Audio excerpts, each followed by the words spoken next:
High বন্ধুরা, কেমন আছেন সবাই? আশা করি ভালো আছেন। শেখবাড়ি রান্নাবান্নায় আপনাদের স্বাগত জানাই। আজ আপনাদের সঙ্গে শেয়ার করব নকশি পিঠা রেসিপি। এই পিঠা তো আপনারা অবশ্যই আগেও দেখেছেন অনেক ভিডিওতে। আজ আমি করার চেষ্টা করব, বলতে পারছি না যে কীরকম হবে, তবে যতটা পারবো চেষ্টা করব। আশা করছি আপনারা ভিডিওটা দেখবেন প্রথম থেকে শেষ পর্যন্ত। তো চলুন বেশি কথা না বাড়িয়ে রেসিপিটা শুরু করি।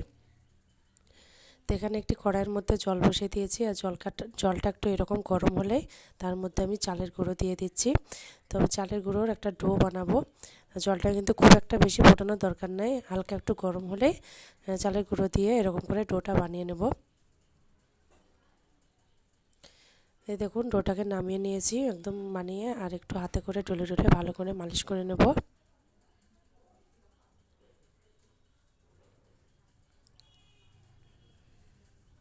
ডোটাকে ভালো করে মালিশ করে নিয়ে একটু হালকা একটু তেল দিয়ে ভালো করে মালিশ করে নিলাম। এখন এরকম ছোট ছোট লেচি কেটে আমি ডোটার ছোট ছোট বল তৈরি করে নিচ্ছি। সব বলগুলোকে তৈরি করে নিয়েছি। এখন একটা একটা লেচি নিয়ে এইভাবে আমি গোল গোল শেপ দিচ্ছি, আর এরকম মোটা সাইজ করে আমি কেটেছি, আর মোটা করে বেলে নিচ্ছি। খুব একটা পাতলা করা যাবে না। তো এরকম মোটা মোটা করে কিন্তু আমি বেলে নিয়ে এরকম একটা কাঠির সাহায্যে নকশি পিঠার ডিজাইনগুলো করে নিচ্ছি।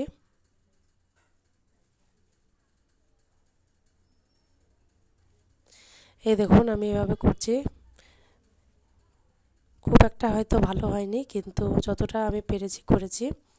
তো এইভাবে আমি এক এক রকম ডিজাইন বানিয়ে নিয়েছি। একটা ফুলের মতন ডিজাইন করছি, এখন একটা পাতার মতন ডিজাইন আমি বানিয়ে দেখাচ্ছি আপনাদেরকে।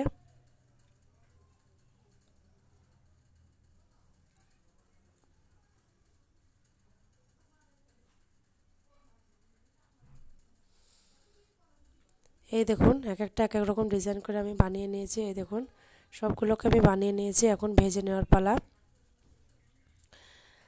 তো প্রথমে আমি এখানে একটা হাঁড়ির মধ্যে এক বাটি নলেন গুড় নিয়েছি, আর এখানে খেজুরের গুড় আমি ব্যবহার করেছি। খেজুরের গুড়টাকে ভালো করে সামান্য একটু জল দিয়ে জাল করে নেব, আর একটু গাঢ় করে জাল করে নিতে হবে। আর তারপর জাল করে নামিয়ে নিয়ে একটা ওভেনের মধ্যে ফ্রাই প্যান বসিয়ে দিয়েছি, আর ফ্রাই প্যানে পর্যাপ্ত পরিমাণে সাদা তেল দিয়ে দিয়েছি। আর সাদা তেল গরম হয়ে গেছে, তেলের মধ্যে একটা একটা করে পিঠে দিয়ে আমি ভেজে নেব। আর পিঠেগুলো ভাজার সময় তেল কিন্তু মিডিয়াম আঁচে রাখতে হবে। এভাবে উল্টে পাল্টে সব পিঠেগুলোকে আমি ভেজে নিয়েছি, লাল লাল কালার করে ভেজে নিয়েছি। এখন এভাবে সবগুলোকে উঠিয়ে নিয়ে গরম গরম অবস্থাতেই আমি গুড়ের রসের মধ্যে দিয়ে দিলাম। আর খুব একটা বেশিক্ষণ কিন্তু রাখা যাবে না, দুইবার উল্টে পাল্টে দিয়ে উঠিয়ে নিতে হবে। এই দেখুন এভাবে দুবার উল্টে পাল্টে দিয়ে আমি উঠিয়ে নিয়েছি। এটা পরিবেশন করে আপনাদেরকে দেখাচ্ছি। দেখুন কতটা সুন্দর লাগছে দেখতে। একটা ভেঙে আপনাদেরকে দেখিয়ে দিচ্ছি। এই দেখুন উপর থেকে একদম রসালো, আর ভেতর থেকে মুচমুচে হয়েছে। এই রেসিপিটা আবেন, আশা করছি ভালো লাগবে। ভালো লাগলে কমেন্ট করে জানাবেন সাথে। আর রেসিপিটাকে বেশি বেশি করে ফ্যামিলি এবং ফ্রেন্ডদের সঙ্গে শেয়ার করবেন।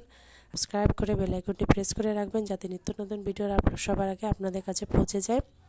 সবাই ভালো থাকবেন, সুস্থ থাকবেন। আজকের মতন বিদায় নিচ্ছি। দেখা হবে পরবর্তী ভিডিওতে নতুন রেসিপি নিয়ে।